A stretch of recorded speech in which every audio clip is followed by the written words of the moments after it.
Yo, hello everyone. This is Tim Swain, and today I'm talking about the history and the impact of the missionary movement in Ghana.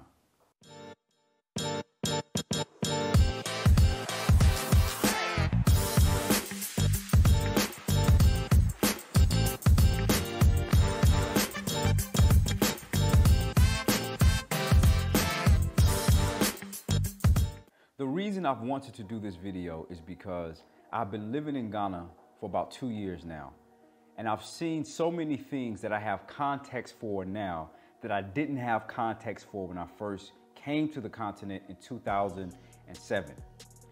For example, when I first came to Ghana in 2007, it was like my cultural imagination was different from the reality that I experienced.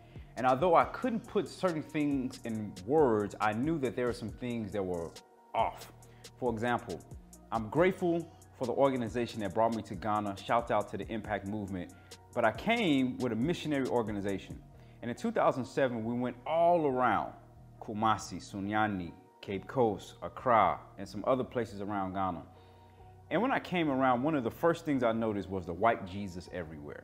I mean, I was in shock. It was actually frustrating to see the white Jesus on the trotros, on the churches, on billboards. I mean, he was everywhere. And I thought that it was wrong, but I didn't have the words to articulate that.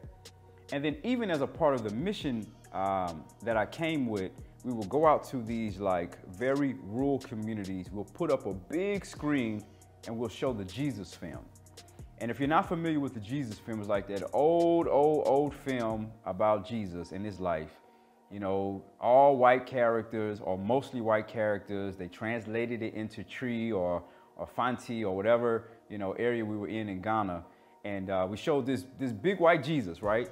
Telling everybody to be saved. And I knew something about that was wrong, but I didn't quite know what it was. So fast forward to several years later, and I began to read more books, especially works by Kwame Nkrumah and other African leaders, Pan-African leaders who began to kind of like contextualize the role of Europe in Africa. And so then I began to see things differently. And so the more I began to read, the more I began to understand, okay, this is why some of these things exist. And so this video, the overall goal is to really look at the impact of the Christian missionary movement in West Africa with a focus on Ghana and what it did or did not do for Ghana.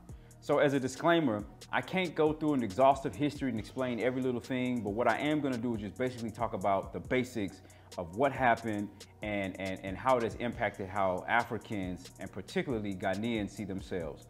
So I'm gonna look at a couple things, right? But before we go into this and talking about the history of the missionary movement in Ghana, the first thing we do is we have to go back way before the missionary movement existed. We got to go back to Rome. And why do I say Rome? It's because Rome, the Roman world, the Western world, the Europeans are the ones essentially who came to Ghana, the Europeans in particular. And so when you go back to Rome, you look at a couple different things. Number one, this notion of Christendom. Christendom is basically when Rome was struggling with its identity, Rome made Christianity the nation of the state. And in order to basically go out and conquer new territories for Christ, it said that Christianity will be the vehicle by which we do that. So as Europe, right, when we go out and we conquer new nations, we will make them subject to Christ. And so what it did was it developed an ideology. Now, this notion of Christendom is not the inception of the missionary movement, but it's deeply entrenched ideas of cultural elitism, religious expression, and all that sufficiently influenced it. And so it was the religion of Europe, and so any territory that came under Europe also was going to get the same thing. And essentially what happened was it developed an us versus them mentality. Let's go out and conquer all these territories for Christ. Subsequently, that's when you see the Crusades happening, right? Going out and conquering these lost souls for Christ or what may have you. The other thing that's important to remember in this time frame is that there are several events that led, or let me say there were several events that influenced the missionary movement.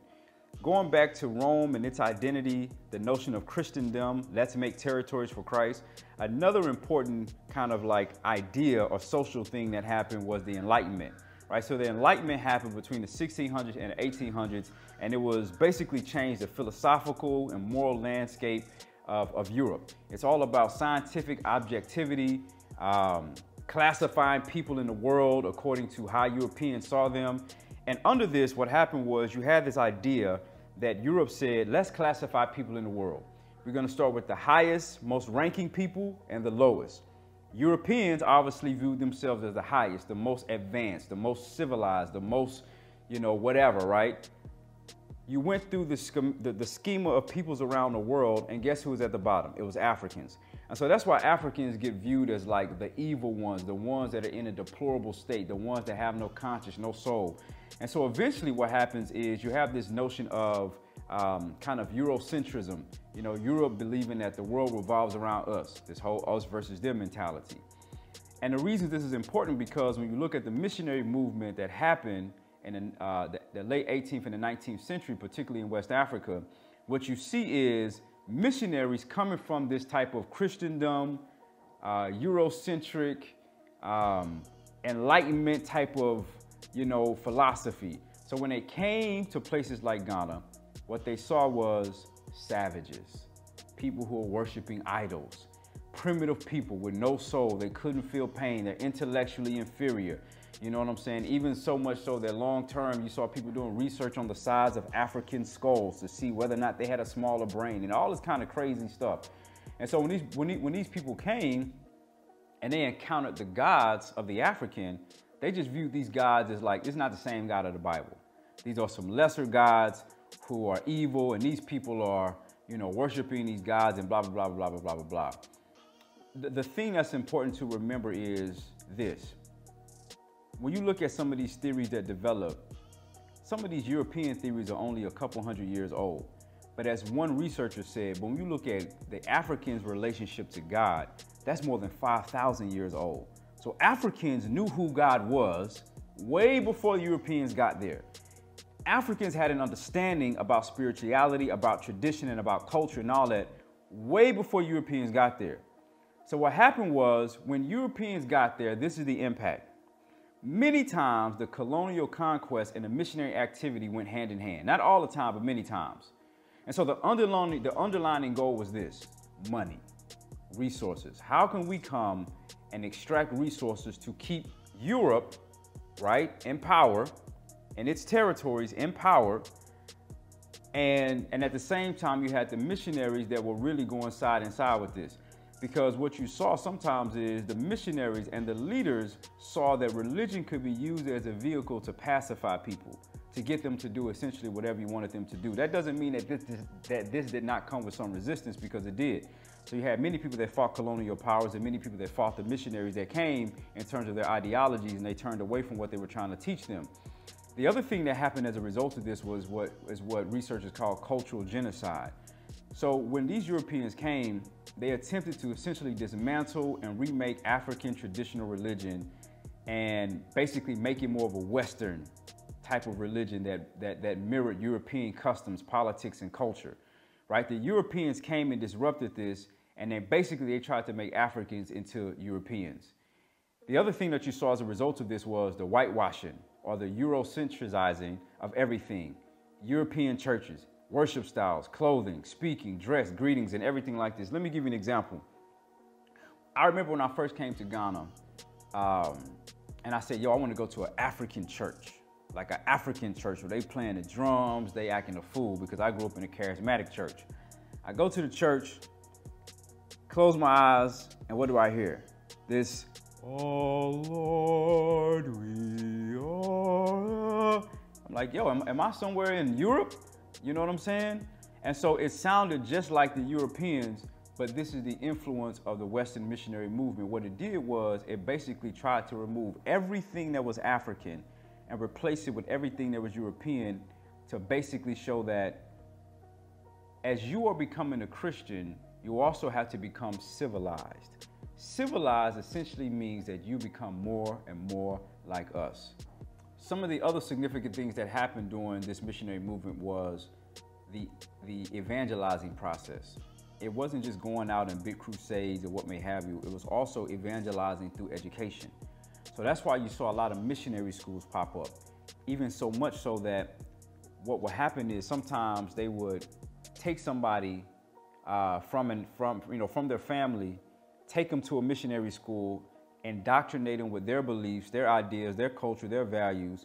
So when that person goes back to their own community, right now they're looking at them like these people are demonic, they're demons, right? Because they've been basically indoctrinated in the missionary schools. And these missionary schools are still around today.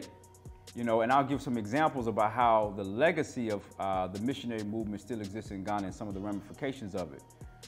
One of the other things that came as a result of this, like I said, there was resistance. So in this time of missionary movement and the Westerners coming here to do all this stuff, you also saw the rise of what's called the African independent churches.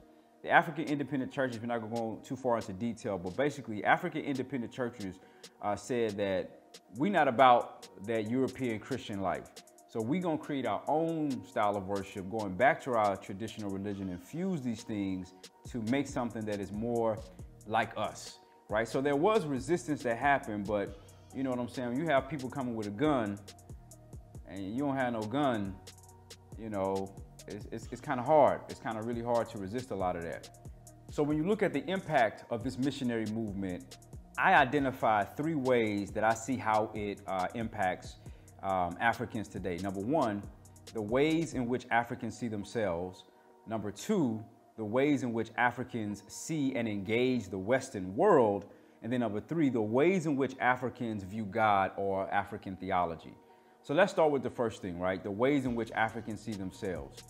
When you look at the missionary movement and the results of it, and you look at in contemporary times, the ways in which Africans see themselves. Now, I hate to make these general statements about Africans, but I'm really talking particularly about West Africans, and in my context, Ghana, right? So what the movement did was it attempted to dissolve African culture. So it left a tremendously negative impact on African identity and produced what one scholar describes as Afro-pessimism. So essentially, if it's black anything or African anything, it's not good, right? If it's all black, it's all whack. If it's all white, it's all right.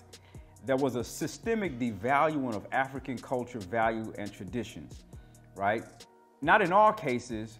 Many of these traditions and such are preserved, but it is pervasive, right? When you see the legacy of colonization and the missionary movement and the whitewashing of African traditions, particularly in Ghana, right? Let me give you an example.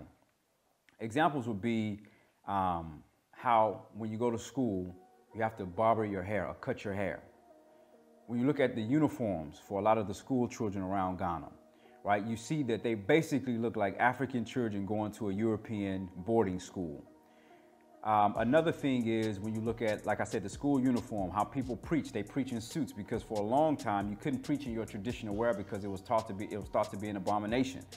An overemphasis on speaking proper English, right, while devaluing sometimes local language. So much so that some children in certain schools will be sacked or punished if they are speaking the local language, right? Because the emphasis is you have to speak proper English. That makes you a civil person. That makes you a decent person. And there's sometimes an overemphasis, even today, on the external factors of what makes you, quote unquote, a Christian. One of the biggest ways this is represented is in a recent case of Achimota School. If you haven't followed the news, essentially what happened was you had these young boys, very intelligent, known as Rastas. They have locks. And they were not admitted to the school because they have locks. Fast forward, they went to court, they did all this kind of crazy stuff. The kids got admitted to school. But here's the thing. Here's the question we must ask ourselves. How is it in 2021, children that are supposed to be the future of the nation and of the world are not allowed to enter into school because they wear their hair the way it naturally grows from their head? Meanwhile, if you look at our judges and you look at the lawyers when they're on, appointed duty, they literally put on the blonde wig. If this is not a representation of the legacy of colonization, I don't know what is. On one hand, kids will not be admitted in education because of the way their hair naturally grows from their head as Africans. On the other hand, in 2021, we're still putting on this blonde colonial wig. This is colonization at its best, right? Other thing is there is an inferiority complex oftentimes of the way some Africans see themselves, and a superiority complex with Europeans. And sometimes Africans, and particularly in Ghanaians, will see themselves as Christians before being African. But you got to understand, the scriptures tell us in 1 Corinthians 15:46 that the natural came before the spiritual. So you was born black, or you was born an African before you were a Christian. And it's similar to the U.S. where we talk about how I'm a Christian first. But like I said, in all honesty, you were born black or an African before you became a Christian. So you can't neglect that important part of our formation. The second way that you see the legacy of this missionary movement is the ways in which Africans engage the Western world. The biggest way is the white savior complex. You know, the overwhelming idea is that the whole continent, right, especially Ghana, right, is one big ghetto. And the goal is to get out anywhere, right? Anywhere you go that's white is gonna be all right. If it's somewhere black, then it's whack. So it's the same mentality that a lot of us have growing up in America, particularly Black America, of like getting out the hood. You just socialize to get out. Nothing good is here. You can't do anything here. You have to simply get out. You know, in Ghana, there's like a national kind of attitude towards Western foreigners as saviors, and regardless of race. I mean, even myself, right? I'm considered an Obruni, right, when I come to Ghana because I'm from America. And the idea is that, you know, somebody's coming to rescue me. So much so that when you look at Africa, unfortunately, Africa's relationship with the West is either a missionary, philanthropic, or like paternal relationship. That's why you see so many leaders and so many people calling on, you know what I'm saying, Trump or somebody else to come and save us. Oh, come and save us from this thing that we're doing. Please come and rescue us. Please come and blah, blah, blah. Right? That's the legacy of that missionary movement that instilled in Africans that white Jesus will come from on high and rescue you. You can't do anything for yourselves. You must rely on somebody else to come and help you out of your state of peril. Why? Because you're inferior, because you don't know anything, because blah, blah, blah, blah, blah. The other way that it impacts, you know, Africans in terms of the relationship with the West is, you know, places like the U.S. are the model, right? They're the creme de la creme. And literally, when I came to Ghana, people were asking me, why did I move from heaven to hell? Because ideas like, how could I leave this place of just like perfection? And remember, that missionary movement taught so many Africans that Europeans are the standard of perfection and civility. So if I'm coming from the West, even though I'm an African American, I'm viewed as a foreigner, a white person, an Obruni. And when I came to Ghana, people literally were baffled as like, but why did you come here? There is nothing here. So what it did was it put Africa in a paternal relationship with the West. When I first started coming to Ghana, we met some good people, and eventually when we started our organization, we invited one person to kind of like be a contractor in what we were doing. So the person would help us from time to time whenever we brought groups, we would give them money and what may have you. And then fast forward to maybe like 6 years later, my colleague gets an email from this person, and the person is like cursing us, right? We are wicked people, we're evil, blah, blah, blah, blah, blah. And the person essentially said that we wasn't taking care of them the way that we were supposed to. The person has a child that we were not taking care of. We weren't giving them sufficient money to take care of their child. And so essentially they're blaming us for their issues. And eventually we stopped working with this individual. But the idea was that because we are coming from America, our goal is to take care of you financially and everything else. Make sure that you're always taken care of. Like, that's the mentality, unfortunately, that so many of our people have as a result of that legacy of colonization and even the missionary movement, that when you're coming from the West, you're supposed to take care of us. You know, and it's unfortunate, but it's real. So in addition to, right, the ways in which Africans see themselves and the ways in which Africans engage the world, the last thing is the ways in which Africans view God or African theology. There is a pervasive notion, especially when you come to Ghana, not just Ghana, but a lot of West Africa, especially places that have been colonized. God is white and the devil is black, right? You will come and you'll see the white Jesus everywhere. And many people emphatically believe that Jesus is white. In fact, when we talk to many of the young kids that we connect with, you ask them, what color is Jesus? They say he's a white man. What is the devil? He's a black man. And I remember back in the day, I was having a conversation with some pastors, and they was telling me that for a long time, there was even this idea that there was a phrase, I'm sure it was a phrase in Tree or something like that, but translated into English, it says that if you are on your way to church and you see a white man, you can go home because you've seen God. This is the mentality that literally still exists today, right? So whiteness becomes synonymous with divinity, pureness, good intentions, honesty, trustworthiness, the opposite of what it means to be black. Africans identify as Christian first before African. And like I said, most of this is the European standard or the European definition of what it means to be Christian, and that leads to an overemphasis on that stuff I talked about, like hair, the way you dress, the way you talk, whether or not you have locks or not, and all of this stupid stuff, right? Acting civil or being a European. African theology becomes whitewashed with an overemphasis on conversion and not enough on like really utilizing scriptural truths to transform your society and deal with issues like food insecurity, environmental issues like doom soil, galamsey, or like illegal mining, the polluted waterways and what may have you. So all it means to be Christian in Ghana means to just you go to church or whatever. So it's an irrelevant, sometimes it's an irrelevant religion that's really tied to church.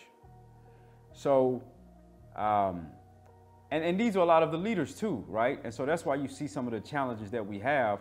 It doesn't mean that in order to have a healthy nation, you have to make it a Christian nation, but it is to say that how is it that we can have so much Christians in this nation, but yet we have so many issues that go unaddressed, right? That's the thing. And it's because when you look at that missionary movement, the reality is the emphasis was on Europe empowering its territories and making all subjects to Christ, but it wasn't interested in empowering Africans.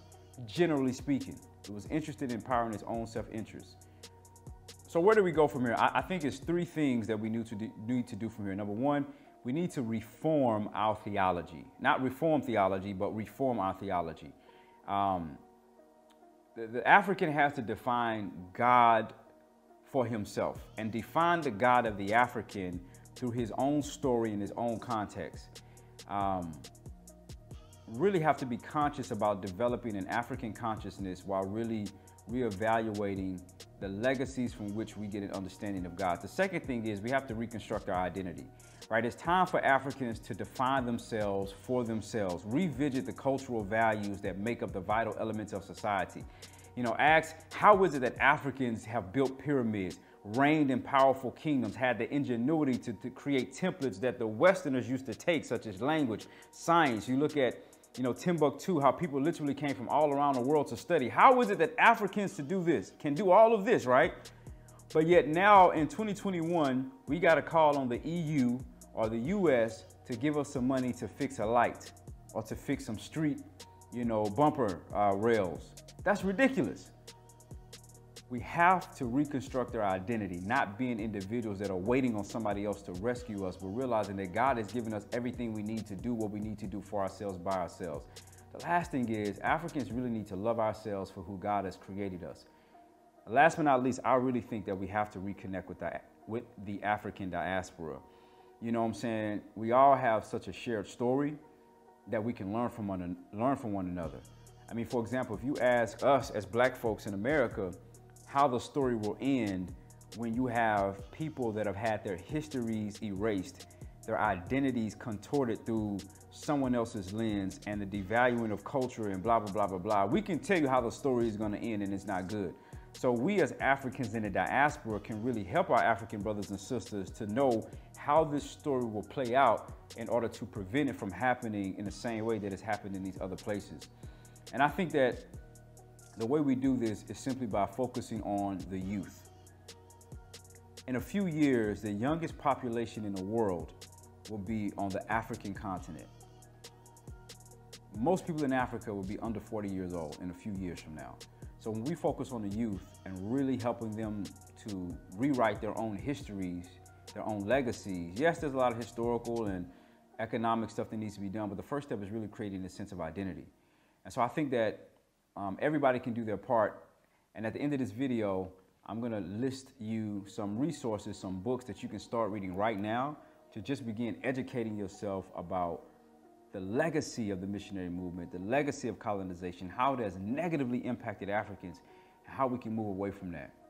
So let's start today. You know what I'm saying? Let's do something different. Let's start telling our own stories through our own voices so that we can shape our own present as we recreate our own future.